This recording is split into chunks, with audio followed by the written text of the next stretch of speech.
Bom dia para você. Sou Júnior Moreira, esse é o Conversa de Redação e comigo para debater os principais temas do dia, os jornalistas Eduardo Costa e William Travassos, a economista Rita Mundim e também a defensora pública Silvana Lobo. Olha só, pessoal, mais uma polêmica envolvendo Lula e Zema. O presidente Lula provocou mais uma vez o governador de Minas, Romeu Zema.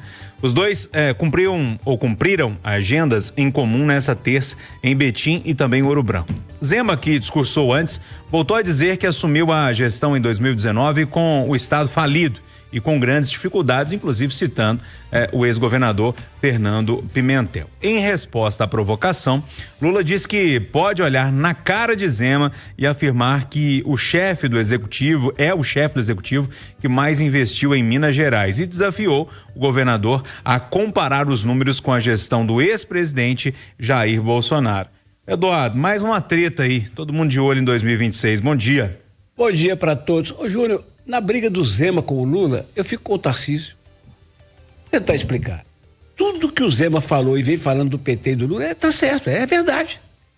O PT deixou o estado de Minas Gerais quebrado. E se você conversar com um petista do naipe de Rogério Correia, de Reginaldo, esses históricos, eles vão dizer isso, que eles não têm expectativa de ganhar a eleição tão cedo, pelo estrago. Gente, o Pimentel não conseguiu depois ganhar a eleição para deputado.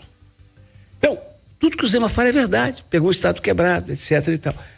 O diacho, Júnior, é que enquanto chefe do executivo, e sobretudo numa recepção ao presidente, quando você tem que ser um anfitrião educado e tal, isso é uma perda de tempo e de energia. O Tarcísio, governador de São Paulo, é grato ao Bolsonaro, é aliado do Bolsonaro, não nega isso, mas trata o Lula bem. Quando vamos para essa questão da grana, o presidente fala assim, eu investi 140 bilhões em Minas. Ô Júnior, eu escuto isso desde que eu comecei na reportagem, há meio século. O dinheiro chegar eu não vejo. Mas anúncio? Porque você está mal informado, porque eu sei o que. Tá bom, então eu pergunto ao ouvinte da Itatiaia, não é eu que estou filmando, eu estou perguntando. Qual é a última obra que o senhor se lembra? Qual é o último investimento real do governo federal em Minas Gerais ou em Belo Horizonte que o senhor se lembra? Nós fizemos exercício ali na redação, eu, Júnior e o Matheus Castanha. Só dá para lembrar um dinheiro que esse está no caixa, que é do metrô. 2 bilhões e 800 milhões, que está fazendo essa extensão. Dinheiro que o Bolsonaro liberou a pedido do Zema. Então, fica cutucando o presidente, chama ele pro lado de cá e fala assim, nós temos divergência, eu não estarei contigo em 26, mas resolve os problemas do Estado. E nisso o Lula tem razão quando ele fala que ele é um democrata, que ele é republicano, que ele trata os Estados bem e trata mesmo. Então, para encerrar, porque eu teria mais 3 horas para falar, mas para encerrar, eu quero chamar a atenção do ouvinte da Itatiaia para o seguinte dado. O último recurso que de fato está no caixa, que o governo federal botou aqui, 2.800 foi Bolsonaro. Só numa obra que o Lula acertou com o Tarcísio recentemente, um túnel Santos-Guarujá, que vai custar 6 bi, o Lula botou 3.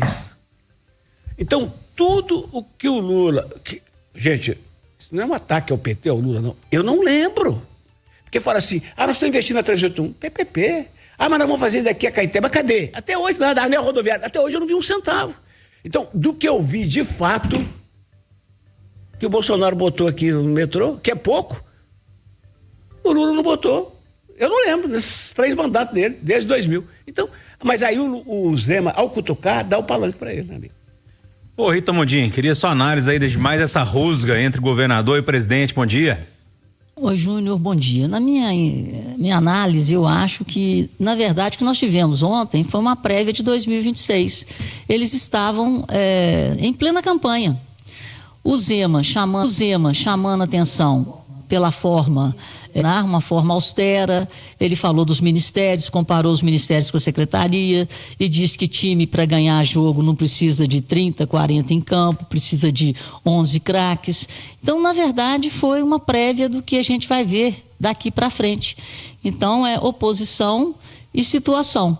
Sendo que o presidente Lula, quando se trata de falar de Brasil, ele não tem muito o que falar. Quando se trata de falar de Minas Gerais, como o próprio Eduardo disse aí, ele não tem o que falar.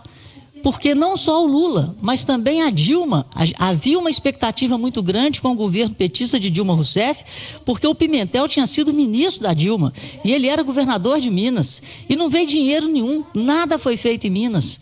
Nós estamos aí nessa peleja em termos de infraestrutura e de investimentos que deveriam ser, em parte ou totalmente, bancados pelo governo federal. Então, foi um palanque onde, na minha opinião, o Zema falou muito mais verdades do que o Lula. Ô William Travassos, e aí, essa rusga aí, bom dia pra você. Bom dia, Júnior, bom dia, bancada, bom dia aos ouvintes da Itatiaia. A Rita fala sobre essa campanha política, né? É o retrato do que nós vamos enfrentar no próximo ano. O Zema não falou mentiras e acho que ele não foi indelicado.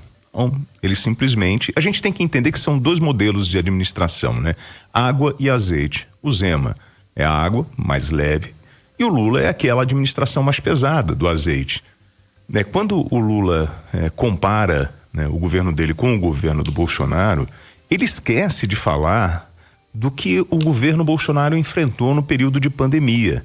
Investiu para amenizar os impactos da pandemia algo em torno de 600 bilhões de reais com auxílio enfim, tentando movimentar. Quantas pessoas perderam o emprego, quantas empresas fecharam.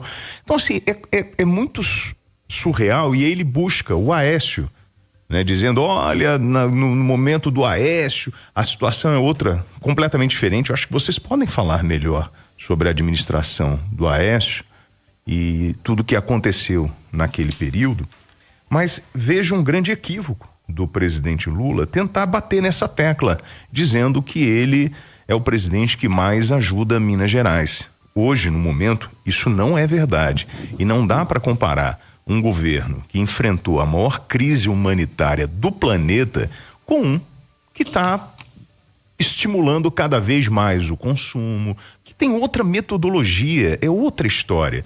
Então, assim, eu só fico triste porque no fundo, o tema principal era aquele centro tecnológico, sabe? E o foco tem que estar ali, no crescimento do Estado, no investimento do Estado.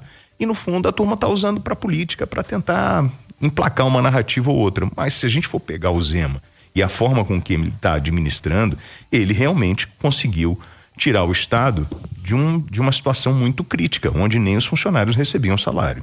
Mas ele... Ô Júnior, eu tenho um minutinho. Por favor. Em cima do que o William falou, o Zema foi muito feliz na fala dele, que quando ele assumiu, ele foi procurado pela Fiat na época, e ele deu o cartão dele e falou, olha, qualquer coisa vocês me procurem que nós vamos tirar o Estado dessa inércia. E olha o que a Stellantis é hoje. Então, quem falou verdade ontem foi o senhor Romeu Zema. O Zema é isso tudo, mas, Júnior, o Zema precisa lembrar que a maior providência para Minas continuar funcionando foi uma ação do presidente da Assembleia com o presidente do Senado, Tadeuzinho e Rodrigo, e que o Lula adotou. Senão quebrava Minas. E aí, Silvana Lobo, bom dia pra você. Bom dia, Júnior, bom dia a todos. Briga de cachorro grande, hein? Você vai meter a colher no meio dessa história ou não? Muito prestigiado por tudo que foi dito. Só tem uma coisa pra gente relembrar aqui. Que bom que o Zema foi dessa vez. Porque em várias outras vezes ele não apareceu. Então, eu quero que ele apareça para mostrar essa excelência da governança dele aqui no estado de Minas Gerais. E aí, Júnior, aproveitando, lembrar de uma outra coisa. E na época que eu estava ainda na batalha, na trincheira da defesa, eu sempre sabia que a última palavra era minha. Então, quando a gente fala e sabe que vai ter alguém que vai falar depois da gente, a gente tem que ver que quando a última palavra não é da gente, às vezes vale a pena pisar num freio pra gente não tomar paulada sem ter oportunidade de responder.